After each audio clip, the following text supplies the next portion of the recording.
Bom dia, esse é o nosso projeto de filosofia de investimento da Terzanã Investimentos. Nosso grupo é composto por Guilherme Samama, José Daniel, Nicole Apolinário, Tasso Luiz e Vitor Preto. Nossa estratégia escolhida foi a estratégia Momentum, ou seja, nós acreditamos em tendências de mercado, ou seja, se o papel vem caindo há 3 dias, a tendência é que ele continue em queda mesmo quando existe ascendência do preço do ativo. O nosso script não incluiu a possibilidade de operar em short, ou seja, quando nós saímos da posição, o dinheiro começa a render com base no CDI. Assim, nós realizamos testes com os ativos para definir qual seria a melhor série de tempo para rodar essa estratégia de tendência com a maior taxa de sucesso. Como os mercados funcionam? Bom, em relação aos preços, eles refletem perfeitamente o estado de mercado, ou seja, a teoria pressupõe que as pessoas conseguem identificar as forças de mercado que atuam sobre os ativos. Elas quantificam esses impactos, desses fatores e reagem da menor maneira possível. Em vez de apenas refletir o mercado de suas carteiras, esses investidores se baseiam em dados para se antecipar os movimentos do preço. Em relação ao macro, as estratégias de fatores macro definem suas alocações com base em índices da economia, como PIB, juros e inflação. E as estratégias de estilo são pautadas em atributos dos ativos, como valor, qualidade e momento. Também vale ressaltar que notícias favoráveis e desfavoráveis que envolvam um setor ou uma empresa relevante podem sim impactar o momento de um ativo, dando impulso ou uma queda brusca no mesmo. Agora aqui algumas restrições. Em relação ao nosso perfil de investidor, preferimos investidores com pouca aversão ao risco e também que possuam capital mínimo de R$ 5.000. E também não é preciso ser um investidor capacitado.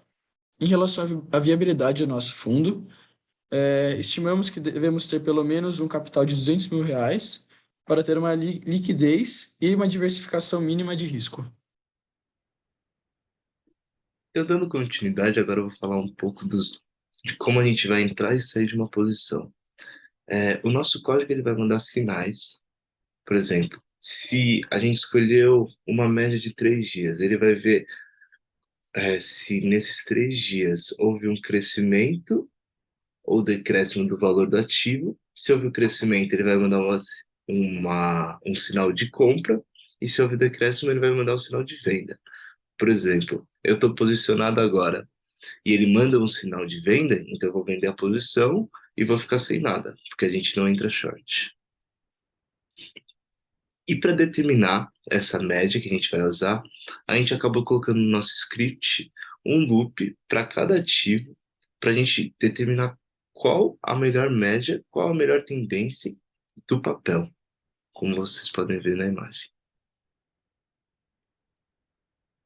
Para o backtesting, a gente pegou a ação de diversos setores da bolsa e realizando testes com ela, seguindo a nossa estratégia e tomando cuidado com o look-ahead bias, sempre colocando dados anteriores ao momento de decisão da nossa entrada. Primeiro, a gente colocou ações do setor do varejo, como Via Varejo, e a gente obteve um retorno muito grande e achamos que podia ser um outlier.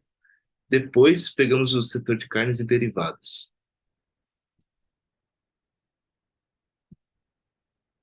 Como eu falei, a gente pegou primeiro a JBS, a Minerva e a Frig.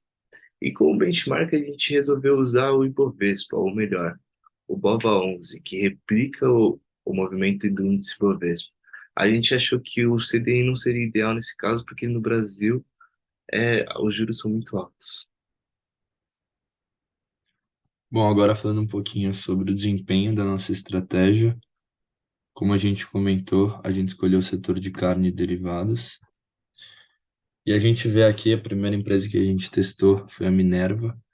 Então, olhando os resultados a partir desse gráfico, a gente vê que a estratégia do último dia, considerando a média móvel de um dia, ela entregou 9,10 de retorno anual e um Sharpe Ratio de 0,36. A de 3 dias, que foi a que teve a melhor performance, teve um retorno anual de 11,65% e um Sharpe Ratio de 0,45. E quando a gente vê a estratégia de buy and hold, a gente tem um retorno anual de 9,31% e um Sharpe Ratio de 0,24. Aí agora, analisando da Marfrig, do último dia a gente tem 8,74 de retorno anual, 0,28 de Sharp Ratio. Aí a que melhor performou foi a média móvel dos últimos 5 dias, que a gente teve um retorno anual de 15,79% e um Sharp Ratio de 0,52.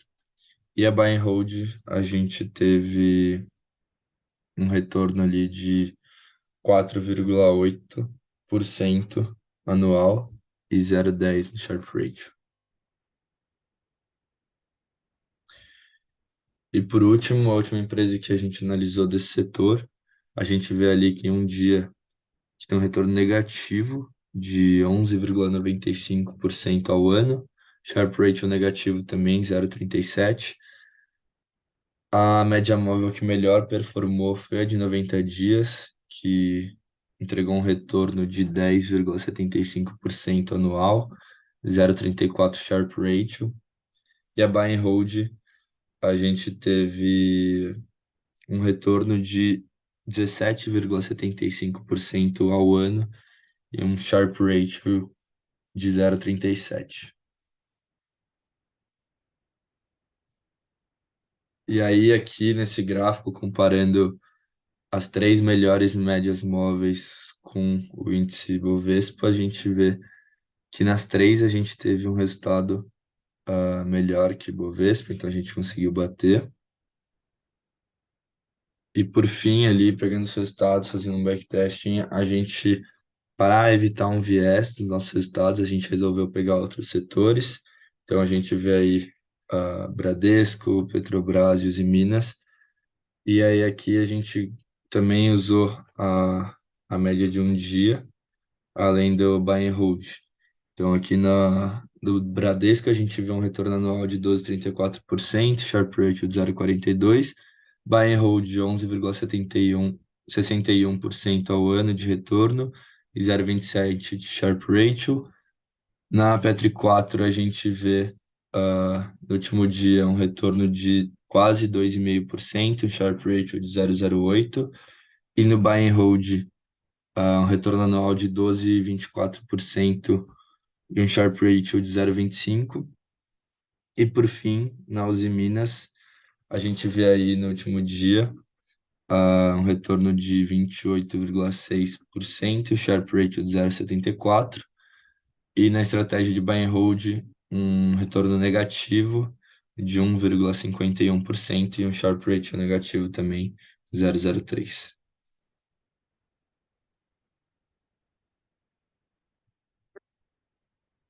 Bom, e aí aqui, para evitar viés nos resultados, a gente resolveu fazer um backtesting com ações de outros setores e aí testar nossas entradas e saídas usando uma média de um dia. Então, primeiro aqui no Banco do Brasil, a gente vê que na média de um dia a gente teve um retorno anual de 12,34% e um Sharp Ratio de 0,42. Na estratégia de Buy and Hold, a gente teve um retorno anual de 11,61% e um Sharp Ratio de 0,27. Na Petri 4, a gente teve, usando a estratégia ali da média de um dia, quase 2,5% anual de retorno e 0,08 Sharp Ratio. A estratégia de Buy and Hold de 12,24% anual de retorno e 0,25 de Sharp Ratio. E por fim, ali na Uzi Minas, a gente vê na estratégia de um dia 28,6% de retorno anual, 0,24, não, 0,74 de Sharp Ratio. E por fim, na de Buy and Hold da Uzi Minas, a gente tem negativo 1,51% de retorno anual e negativo também Sharp Ratio de 0,03. Bom, o grupo estimou os custos mínimos do projeto para fazer uma análise de sensibilidade e viabilizar o projeto. Tá? Para isso foram consideradas 21 médias móveis, de acordo com algumas análises feitas anteriores da estratégia momentânea. Sobre os custos, nós temos a taxa de administração, que varia entre 0,3% e 2%, de acordo com a complexidade do negócio. Como nosso negócio é mais simples, não precisa de uma taxa de administração tão alta. E a taxa de performance, que hoje em dia está entre 20%, de acordo com os padrões brasileiros. Em se tratando de viabilizar o projeto, nós precisaríamos de um aporte de capital de R$200 mil, uma vez que o projeto assim... Bom, sobre desempenho e receita, o retorno analisado foi de 18,6% para essa estratégia nos períodos de janeiro de 2010 até agosto de 2021. No mesmo período, o Ibovespa teve apenas 5% de retorno analisado, tá?